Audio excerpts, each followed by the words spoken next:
Hello. Okay, good morning. Hello. Actually, it's afternoon. Thanks for being with us to talk about my new book, Radicals, Resistance, and Revenge. I want to thank Premier Collectibles for putting this all together for us and giving you an opportunity and me an opportunity to talk about why this book is worth reading and what's in it and why I slaved so hard to get everything in it with all the arguments and 30 pages of footnotes so that you can tell your friends, if they're still talking to you on the left, that this is based in truth and fact. In fact, based in truth and justice, which is my closing line on my show every weekend. But I'm here with Kate Hartson from Hachette, my publisher, Center Street Imprint, and Kate is going to be reading some of your questions. So if you have any questions, just send them in. I'm happy to answer them. You've got me locked down for an hour. I can't move. I can't do anything else. I'm here for you.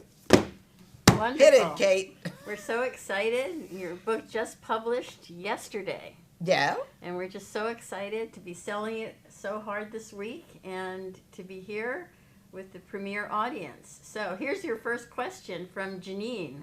Janine? Or to Jeanine. Janine? No, it's from, or Jeanine. She spells it a little differently from you. How's she spell it? Janine. Yeah, she's Janine too. Yeah. I don't know what our parents were thinking. They spelled Janine a million different ways, but the way she spells it, Janine, is more common. Mine is not as common. Well, you're not very common. Oh yeah. You're unique. Yeah, Unique in all the world. Unique, crazy. So this is an easy question. What food would you have if stranded on a desert island? If stranded on a desert island, I would want lemons. I know that's crazy. Green apples and yogurt. Oh my goodness. What? I would want like hot fudge and vanilla ice cream. No. Okay, if we go to ice cream, no, I'm thinking desert island. There's no refrigerator there. I'm stranded, right? There's no electricity. My number one would be vanilla bean ice cream, not with hot fudge, No. but with hot butterscotch. Oh. Now, I am a connoisseur in this because when I was younger, when I was 14, I worked in a dairy. And, in the morning we'd make breakfast and then, we would, around noontime make sandwiches and stuff. And then around 2 o'clock we started selling ice cream because it was a dairy. They made ice cream there. And I have tasted every ice cream known to man. And there's nothing better than hot butterscotch. Better than hot Great. fudge. That sounds great. Okay, Yes. that's what we want then. But I didn't eat ice cream for 10 years after. But now I'm back. Okay, so here's a serious question about the book from Marcia in Lakeway, Texas. She says, "Dear Judge Jeanine, my name is Marcia. The public educational system is ruining the minds of young students, and the parents have little, if any, to say in their education. Our country's history is not being taught. Reading, writing, and math is taking a back seat to social studies. The radical left is teaching who knows what in higher education. I am very concerned my grandkids will not have a United States of America when they are grown." That's Marcia. Marcia. Okay, Marcia, I couldn't agree with you more. And you hit the nail on the head because people are asking, how did we get to this point? We got to this point because of education. We got to this point where young people, the millennials today, are tied into socialism because of education. And it's not just education in universities and colleges, and it's not just in high school. It's in middle school and in the lower schools. That is the key to keeping America, America, and recognizing who we are, why we are different, and what makes us great. And I talk about that in the book. I mean, the revenge that we're seeing that's off the rails in this country is all about people who don't believe in the American dream, who believe that capitalism is no way to live, that we need socialism. I mean, the Democrats, all 20 of them running for president, believe in socialism. And when you say, as in Venezuela, which is a disaster, they'll say, no, we're talking about a democratic socialism, which could be socialism for Democrats, but I digress. But your point is an excellent one. And the only way to teach American history is to make sure at the next election and every election going forward, people focus on elections like of a local election, school board election, town board, county elections. Those are the ones closest to you. And if you can get people to, at least tell you what their agenda is, corner them. Someone's running for office. I know I ran for office 5 times. If someone is running for office, they've got to answer your questions. And if they don't answer your question, you just tell them you don't have my vote until you answer that question. And it really is, it's got to be grassroots on our end as well. But it's not a good thing what's going on in this country. And I feel badly. I don't have grandchildren yet. I hope to.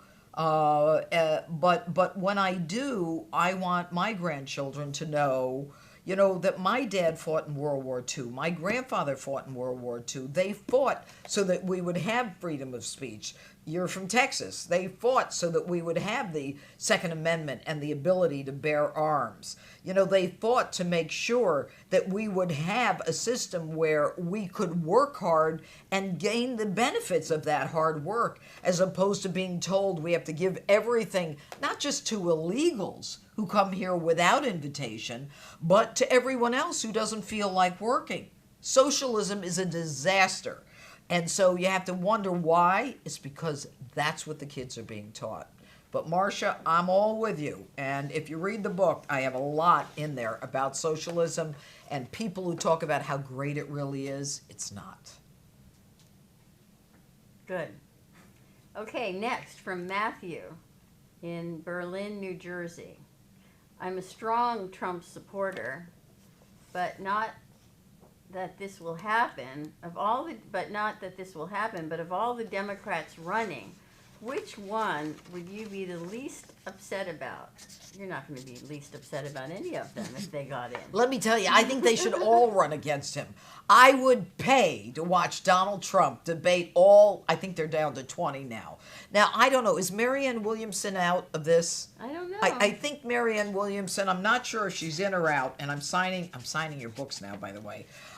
She's my favorite. You know why? She's entertaining. Yeah. She wants to battle Donald Trump on in psychic warfare and dark spaces or whatever it is. I find her to be fascinating. But Donald Trump will take every one of them apart. He is quick. Joe, Sleepy Joe, Creepy Joe, and all of them in the Democrat clown car that I talk about in the book. I think it is chapter 6, the Democrat clown car in this book. They can't even come near Donald Trump in terms of knowledge and energy. Joe Biden doesn't know where he is on any given day. He tells people he's in Vermont when he's in New Hampshire, or in New Hampshire when he's in Vermont. He doesn't know who he's met with. He says when he was vice president, he met the families of those affected by the Parkland shooting. Well, Joe, you weren't vice president when that shooting occurred. I mean, and we can go on and on about that. The one that I find the most interesting is Marianne Williamson, because she's just from another planet. And I think it's fascinating. But whomever it is, grab your popcorn. It's going to be great.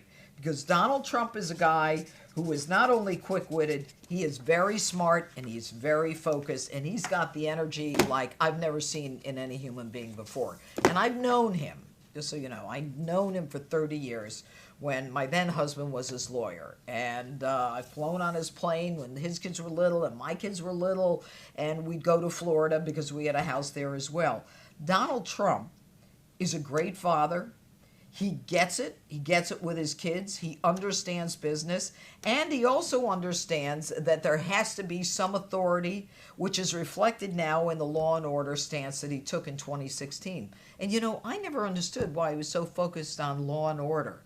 It was like he was prescient. It was like he knew what was going to be coming, that we'd have Antifa, that they would be resisting everything that this president was doing. I mean, we knew that the radicals would resist, but we never knew the level to which they would actually resist. And so in the end, whomever it is, it doesn't matter. I don't think any of them will be a match for him. Okay. So next is Maria from Temecula, California, says, this is a 75th birthday gift for my wife Marie. We love your show. And then John from Webster City, Iowa. Well, wait a minute. I want to talk to Maria? Yeah. Or Marie? This is a birthday gift from my wife, Marie. Okay. First of all, thank you for considering me in my book as a birthday gift for your wife. I very much appreciate it, and I'm glad that you both watched the show. I work very hard at it. I write everything in the show. The open is mine. It is, I'm about to write my open now that this IG report came out on James Comey. I can't wait to write that open. I think you probably get it if you know me. But anyway, I thank you very much for considering this as a birthday present. And for all of you, premiercollectibles.com/Judge Pirro. That's where you can go and watch me ask questions as I sign my books. Okay. Okay. So John from Webster City, Iowa, wants to know, how did America produce someone so amazing, such as yourself? Me? Well, first of all, I thank you. That's very kind, and I'm not amazing at all. I grew up in a small town in upstate New York, and I worked in a dairy when I was 14. I got working papers, and I'm no spring chicken. And when I worked in this dairy, I used to go in the back, and they would be milking cows. And you know how they milk? You may not know this, but I don't. Iowa? Is that where it's from? Did we say he's from Iowa? Yeah, he's Yeah, in Iowa. Okay. Now they milk cows, they have like computers and it just da. But when I worked in a dairy, they'd go in the back and there'd be a farmer sitting on a pail and he would milk the cow. And then, if you wanted to know how a calf was born, I was 14, and the farmers called me in the back, and they said, Jeanine, do you want to see a calf being born? And so I come back, little Jeanine, and no sex education, nothing back then. Well, I mean, who knew? Okay, and all I see this cow, and she's, and then I go behind her, and these two farmers, they have ropes the size of my hands, pulling the calf out of the mother. Okay, and that's how they did it then. The one guy here, and they were pulling the calf out of the mother, and I was so mortified. I said, I'll never have children, because I assume that's how kids are born. I went to Catholic school. There was no sex education. This isn't something being born. I guess that's how they do it. So I was a good girl for many, many years. Anyway, I don't know if that answers your question, but just give you a little insight into me. Okay, so then we have somebody from the United Kingdom, Rosie from Bristol. Hi, Rosie. I love the UK.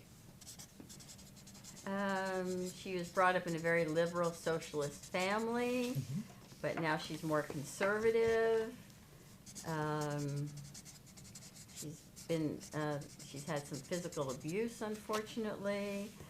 And she wants to know if you have any advice for a young conservative who is scared to say what she thinks. She doesn't want to lose her family, but in the same breath, it's important to stand up for what she believes in.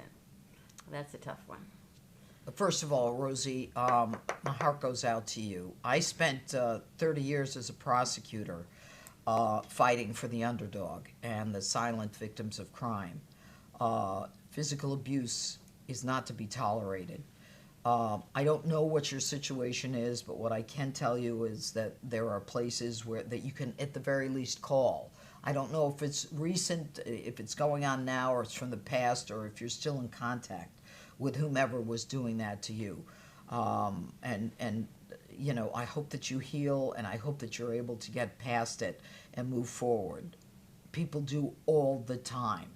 But you've got to figure out a way, and escape both mentally and physically to take care of yourself. That's number one that I want you to do. Now, you're in a liberal family, and you have very obviously different beliefs.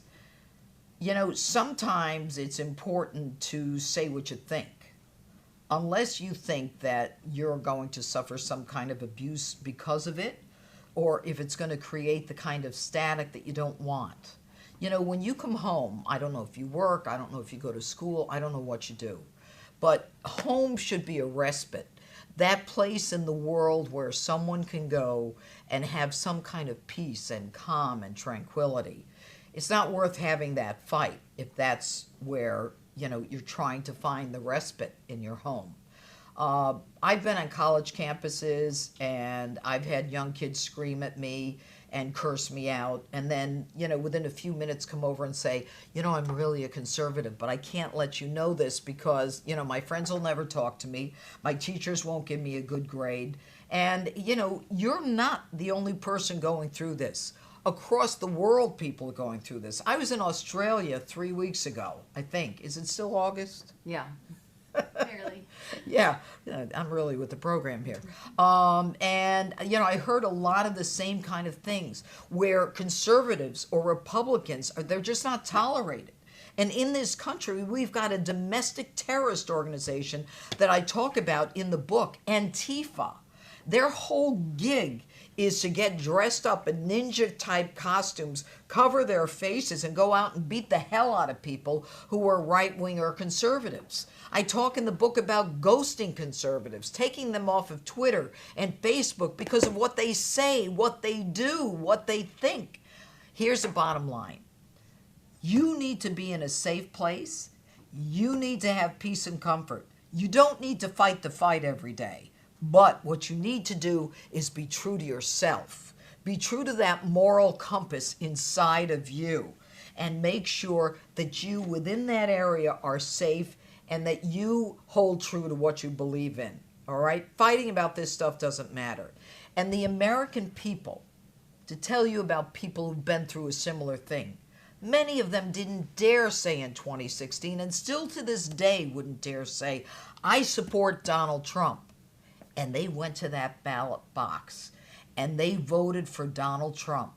The forgotten men and women in this country, middle America, people came out. They waited in line. They voted. Do they say it at work? Would they dare say it when they go out? No. But they made the difference. They pull that lever. Your vote is the most important thing. It is your power. All right? You're not going to change everyone's mind. If you think you can, go for it. I got 30 pages of footnotes in this thing. You want to back up what you think and what you believe in, it's in here. But my message to you, and I'm so glad that you texted us or emailed us, because I believe in you. I believe in the people who have suffered, unfortunately, but who then not only survive but thrive. And my prayers are for you to do just that. Thank you. Thank you. Okay. Now Diane from Duned in Florida wants to know, Judge Jeanine, will you consider running for president after President Trump serves 2 terms? Diane? Diane. Where in Florida? Duned in. Duned in? Duned in. Duned in, okay. I like that. I mean, I don't know that place. First of all, I appreciate that you assume that the president is going to win in 2020. I don't think there's any question. But what I worry about, and I talk about it in the book, is I worry about the illegals who are coming in to states like California and New York where they're given driver's licenses. Why is that important? Because a driver's license is a form of identification that you can use to vote. And that's what that whole thing is about, this making America a globalist landing spot so that they can come in and vote, and they're going to vote Democrat. And the Democrats will do anything at this point to maintain power. You saw the hissy fit they went through when Donald Trump got elected, and they're still not done with the revenge and their plot to remake America in order to maintain power. So, to answer your question, I've run for office 5 times, and I have the scars to prove it. In New York, running for office is a blood sport. And I ran for office because I wanted to be a judge, and I was a criminal court judge, and I wanted to be the district attorney, and I was district attorney for 3 terms. Before that, I was an assistant DA for 15 years. And I loved criminal justice. I loved fighting for the underdog. And running for office was the way to do it. But let me tell you something. There is not a chance in hell that I would ever run again. It is so bad out there that good people, and I'm talking about myself, good people don't run because they don't need this. They don't need people like Kathy Griffin running around with a head of like Donald Trump's being cut off, or Madonna saying, "I've thought about blowing up the White House." Or actors saying, when was the last time an actor assassinated a president, talking about Lincoln and what happened in the Ford Theater. It's a tough game today. And if we didn't have President Trump at the tip of the spear, he couldn't have gotten done all that he's gotten done, because he has the capacity to do this and to fight the fight every day. Me, I'd rather be on Fox News and write books than talk to you in a nice setting like this, and life is good in the kingdom. My kingdom, anyway. Thank you, though. Okay. Well, but here's another question about being part of the... Kathleen from Woonsocket, Rhode Island asks, if President Trump offered you a cabinet position, would you accept? You would be fantastic. Well, first of all, thank you. It depends. I like what I do. I like being outspoken. I like the ability to, like in my opening statements that I write, I put the evidence behind my opinion. And nobody, formulates my opinion for me. I like kind of being independent. Would I like to go back into government? Maybe. It's a possibility. But right now I'm in a good place. I take care of myself, and I'm happy to be able to work, and I'm happy to be able to sell books, and the Premier is providing this forum for me to do so. But I love the president. I love what he's doing, and I appreciate the ability to go on television to the largest number of viewers on all news cable all weekend long and talk about what he's doing. So I'm in a good place. I'm very comfortable. Life is good. And, who knows what tomorrow brings. And you have two great dogs. And I have two standard poodles that I said, talking about the plot to remake America, that I would never take to San Francisco because all the homeless are pooping on the streets in San Francisco, and I don't want my poodles stepping in human poop. They don't want humans stepping in dog poop. Well, I don't want my dog stepping in the human poop in San Francisco. So you have to say to yourself, why is this happening? Why are homeless living on the streets in San Francisco? That's Nancy Pelosi's town. They want to make America like their image and likeness, and we got to make sure that doesn't happen in your town and my town, USA. Right. Anyway. That's right. Steve from Meshopen, Pennsylvania, says, how are all of us deplorables ever going to overcome all the mainstream media's liberal bias against President Trump? Steve, the only way to overcome that mainstream media's liberal bias is to not buy into it, number one, which you obviously are not. But number two is to focus on stations and outlets, and whether it be print or television that you believe in, because you're watching any particular news channel or any show is what supports that news channel or show. That's why we're on. If people didn't watch us, we wouldn't be on. And ultimately, I think Donald Trump's getting reelected in 2020 is going to make a big difference in terms of the media recognizing that, they can't keep selling this crap to us. And there's another piece I want to tell you, and that is that Lawrence O'Donnell from MSNBC made up a story, or says that a source gave him a story, connecting Donald Trump's businesses with Russia. Well, Donald Trump didn't take kindly to that, because what we're seeing is the mainstream media, his MSNBC, is trying to continue that Russia collusion delusion. Now that Mueller has shut it down and said there is absolutely no collusion, and there isn't, now you've got the media putting, their feet back into the water, saying, oh, well, there are probably financial connections there. And when Donald and his son Eric threatened to sue And then NBC and MSNBC made O'Donnell come out and say, take it back, it's a lie, and it was done with malicious intent. And that's a problem, because in this country, under New York Times against Sullivan, there are individuals, public officials, who, for the most part, have to suffer all of these traumas and all of these accusations because they're public officials or because they're in the public eye. So you can call the president a Nazi. You can call him this, that, or the other thing. And I think it may be time to revisit that you can call anyone anything you want because they're a public official. But the answer to your question, Steve, and it's an important one, is the only way to get them off and off their lies is to support other places and other people. Thanks. Okay, so Frank from Momence, Illinois says, thank you for everything you do. We love you. That's it. Hi, Frank. Love you back. He's from Illinois? Yeah. Illinois. Okay. So I worked in Chicago for 3 years. I had a syndicated court show called Judge Pirro, and I got an Emmy, actually. I don't talk about that. Did you know I had an Emmy? I did. All right. Did you know I had an Emmy? I did not. Oh, see, she did not. Did you know I had an Emmy? Did you know I had an Emmy?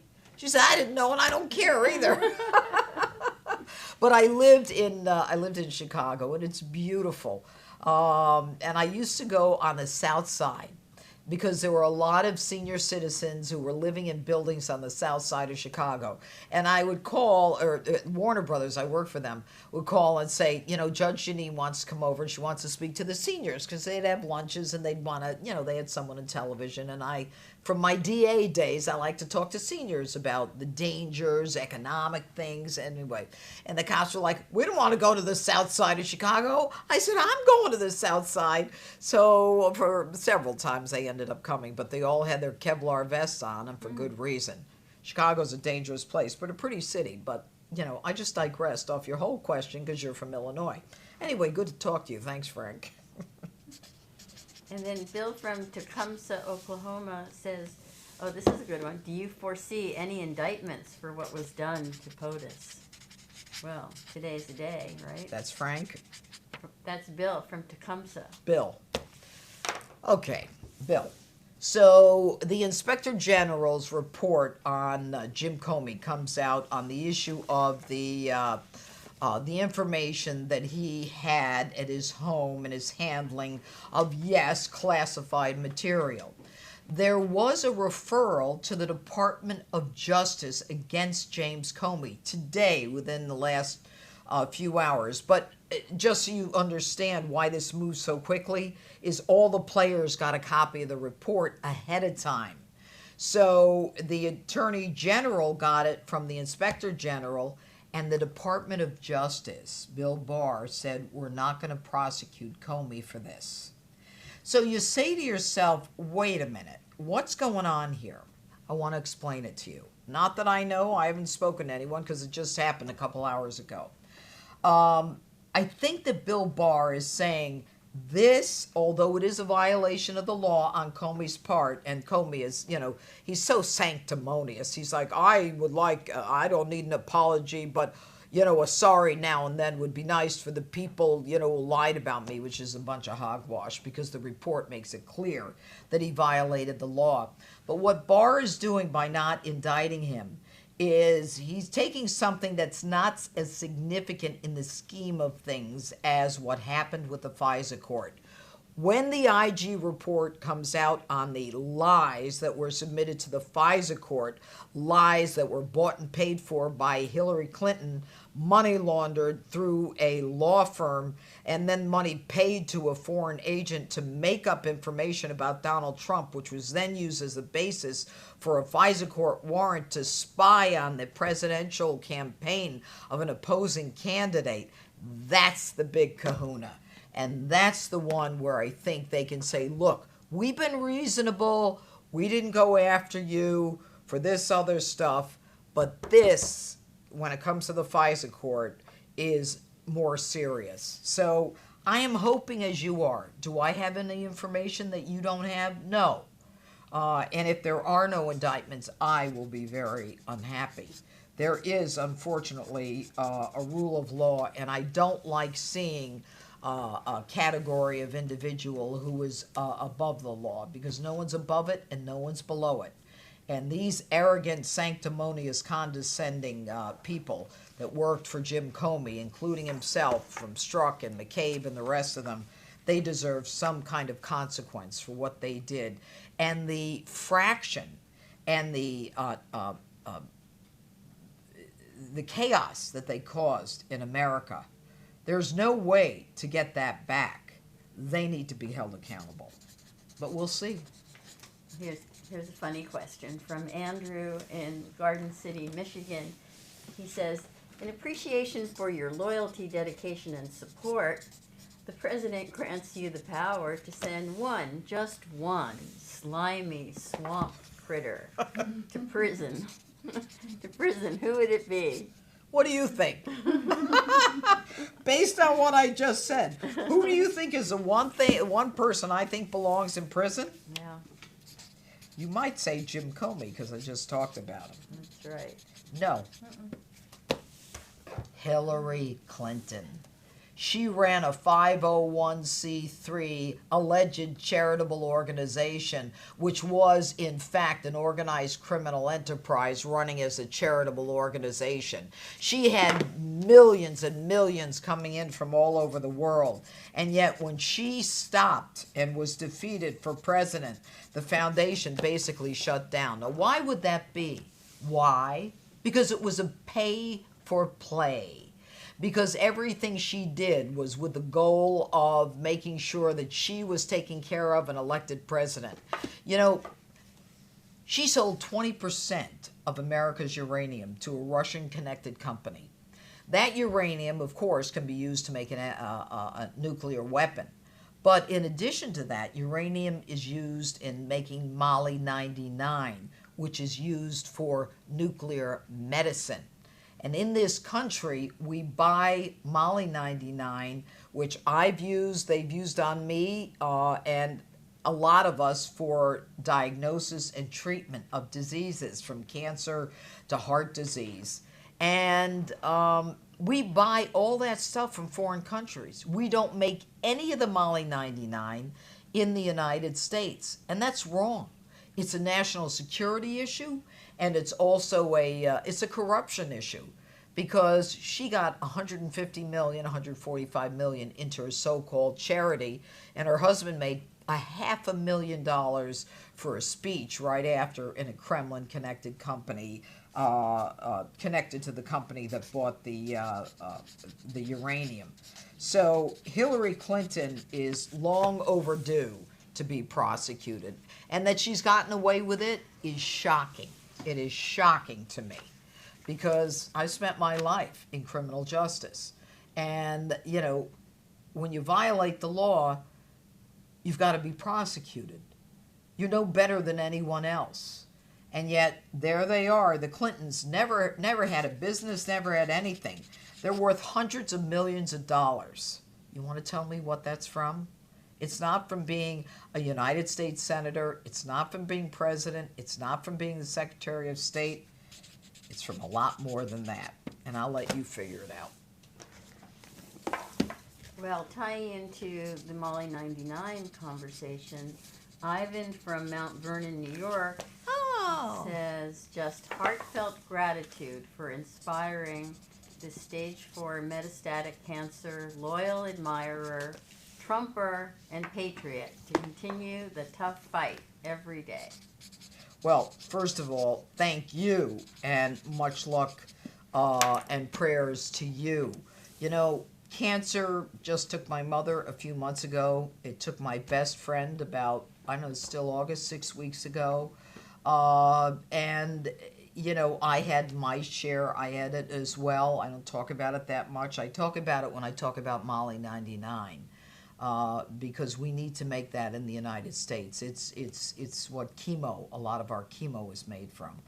I think that, you know, you and being from Mount Vernon, which is, you know, in my county of Westchester, You show yourself to be strong and still involved in everything, and you've got to keep going. And what I said to one of my friends who just went into the hospital with cancer, I said, the one thing you've got to do with cancer is, unfortunately, you can't make it the centerpiece of your life, because when you do, everything else kind of pales. And it's overwhelming. But if you say, well, I still got to do this and this and this, you kind of distract yourself from, from the sadness and the fear that cancer brings you. So go get them. Keep fighting. You have our prayers. Thank you. Okay, so I think it's Levi or Levy Levy. from Shelby, North Carolina. Says, how often do people recognize you in New York City? Also, I'm 14. And I love your show and your books. Okay, first of all, we've got someone who's teed up to vote soon, and I appreciate that you're reading my books, and you sound like you're someone who is a conservative leaning or Republican, or you know what? Forget the titles. Forget all that. It's just about honesty and the Constitution and the fundamentals of the United States. And, we're founded on the Judeo-Christian ethic. And what I want for you as a 14-year-old is to keep reading and to read the Constitution and to read the Declaration of Independence. And I talk about it in the book. I talk about in this book the fact that, whether it's freedom of speech and ghosting conservatives and taking them off of Twitter and Facebook, or, the right to bear arms, or, the simple living your life freely without being attacked by someone on the left who is then protected, unfortunately, by law enforcement who are told to stand down by their bosses. For me, someone like you is a dream come true. And you've got to keep true to your beliefs and to your moral core, and just make sure that you stick with us. And I very much appreciate that you're involved, and it shows that someday you're probably going to be even more involved. And I don't get a response, but do you want to run for office someday? Is that what I'm seeing here or hearing? Can they answer that, Kate? No, I don't see how. Well, he could then send in another question. Levi, send in another question. Yeah, let us know. Let us know. Is it Levy? It's Levi. Yeah. You think it's Levy? I think it's Levi. Yeah, I do too. Anyway, nice to talk to you. So Bernard from Mena, Arkansas wants to know, Judge, how can we turn this country around? You have a week and a half. That is so. Bernard. Isn't the president turning it around already? We tried in 2016 and we succeeded. It's baby steps, and 2020 I think will complete it. When the president got elected, he promised to do a lot of things, and he did that stuff. He got rid of a lot of the regulations, so small businesses are thriving. The economy is roaring. It is absolutely at doing phenomenally. We've got more jobs in this country than people to fill them. We've got the ability now to take care of people who are certainly law-abiding citizens. ISIS is defeated in the Middle East. When Obama couldn't figure out whether he wanted to contain, dismantle, or destroy them, none of which he ever did. And, so we've got a president who's already doing his share. And it's amazing that this one guy is doing it all by himself. He's fighting the establishment. He's fighting the rhino Republicans. He's fighting the left. He's fighting the media. And, he's working on now the tariffs. And he's working on, with North Korea. And, the man is incredible that he has the energy to do what he's doing. So we're in a good place. I think, though, that what Donald Trump did for us that we don't give him enough credit for is that he almost single-handedly pulled the wool off the horrible things that were happening in this country in the Department of Justice and in the FBI and the corruption that we've seen. We had an establishment in Washington where one hand, washed the other. All this back slapping. It didn't matter if you were a Republican or a Democrat. As long as you were part of the group, they didn't even care. They just wanted to get reelected. They wanted the lobbyists to take care of them. They want to go on their junkets. And then Donald Trump came in and he said, wait a minute, it's time that we start taking care of the American citizens. And he has been doing that ever since. And I think that, he's been doing a great job of it. In 2020, you'll give him another 4 years to complete what he started, doing things that no other president has done. How many presidents promised to move the embassy to Jerusalem in Israel? I mean, the people in Israel adore this man. I was there for the 70th anniversary of the birth of Israel, as well as the movement of the embassy. And I actually had an opportunity to interview Netanyahu. It was the only interview that he did that day. I mean, this president is making, he's making a difference all over the world. He stood up to NATO and said, you know what? You got to pay your fair share. We're sick and tired of paying for everyone. And, and then the mainstream media and everyone on the left is like, he's alienating our allies. Nonsense. He's saying, pay your share. I'm tired of taking care of you. That's what we need. Someone who's making people accountable. And as I said earlier, it's about education. It's about making sure that our kids get the education about American history, who we are, and what we're about. So we're on the right track, and I know it's tough, but we're on the right track. And if you're watching, premiercollectibles.com/Judge Jeanine. Judge Pirro. No, Judge Pirro. Judge Pirro. Thank you, Kate. Why don't you read it? Because I'm writing Judge Jeanine on this book as I'm talking. I'm signing. So it's premiercollectibles.com/Judge Pirro. Correct. Thank you. Now here we have an anonymous question, but it's a good one.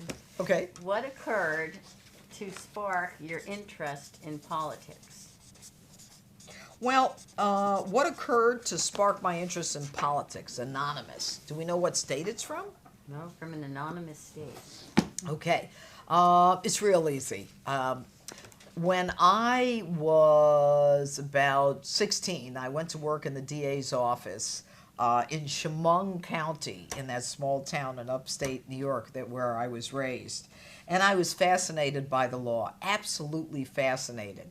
And for my 16th birthday, I mean, you could tell I wasn't a city girl, I wrote this famous lawyer in Los Angeles, and I said, all I want is your picture, for my birthday. I mean, when I look back on it and I look at my daughter and when she was 16, it was kind of hokey, but I love the law. And I decided at a very young age I wanted to be a lawyer. Now, my first job was as an assistant DA, and I started the first domestic violence unit in the nation when no one was talking about battered women other than to say, yeah, they probably deserve the beating. And it started a groundswell. It was funded by the Department of Justice, and it was my crusade. And then I went to the abuse of children. And back then, when I first started, people didn't believe that you should prosecute parents. They thought it was a social problem, and you just keep them together. Meanwhile, the kids are getting beaten to death, put in scalding water, and all this stuff that I did as a prosecutor. I wanted to be a judge, so I ran for judge after I was a prosecutor for 15 years. And I got to sentence people, and consistent with my views, but I missed the fight. I'm a fighter. And the fight for me was, good versus evil, right and wrong. And I wanted to go back into the courtroom, so I left the bench early to my mother's chagrin. She was very upset. And, because she could always say, this is my daughter, the judge. And I would cringe. And then I ran for DA, and I won. It was the best job in the world, and I ran again, and then I ran again. And I started a hate crimes unit. I started a sex crimes unit, all these, and high tech. I did the first internet pedophile sting operation before NBC to catch a predator. In fact, they came to me to find out how we did it. I loved it. I loved leveling the playing field.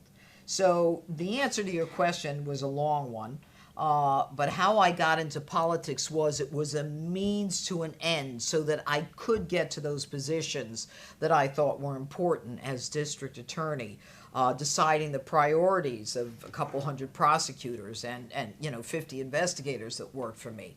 And then I was president of the New York State DAs and fought for legislation to make sure that women got a fair shake, to make sure that senior citizens got a fair shake. Children were thought not to be capable of telling the truth, and yet they were victimized and raped and abused in a way that I can't even repeat here. So I fought for laws to make the system easier for them to negotiate. So that's what it was about. So I made the decision to leave as DA, and, because I believe in term limits. I self-imposed it. I said, I've done this for 30 years. And, so when I first went to work at Fox, they thought, I would be doing criminal cases. And so they called my show Justice with Judge Jeanine, because I was a judge and I was a prosecutor. And, but little did I think I would talk about politics. But then again, I realized there was more crime going on in Washington than in criminal courtrooms across the country.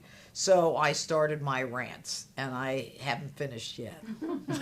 But you finished here. I am finished here? Good. Yeah, you are. All right, I think we're going to wrap it up. I want to thank you and Premier Collectibles for doing this today. It gives me an opportunity to talk to you, to hear what you're saying, and I guess it gives you an opportunity to see how really crazy I am. So thank you for tuning in and sending in your questions, and thank you to Hachette and Center Street Books and everybody who's here, and I'll just keep signing books. So Radicals, Resistance, and Revenge, the Left's Plot to Remake America. I think you'll like it. Why don't you get it?